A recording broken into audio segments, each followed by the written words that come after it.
બોટાદ જિલ્લાની ખાનગી સહિત તમામ શાળાઓમાં આવતીકાલે રજા જાહેર કરાઈ.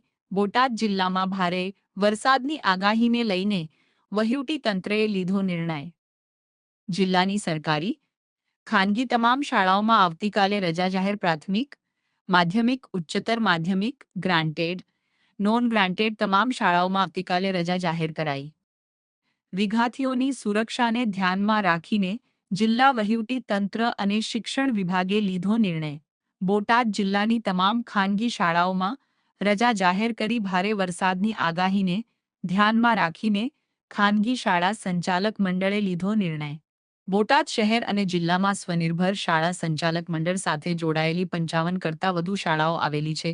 શનિવારથી રાબેતા મુજબ શૈક્ષણિક કાર્ય શરૂ રહેશે. તેની સાથે મારું નામ હરેશભાઈ દાદલ છે અને બોટાદ જિલ્લા સ્વનિર્ભર શાળા સંચાલક મંડળના પ્રમુખની જવાબદારી છે.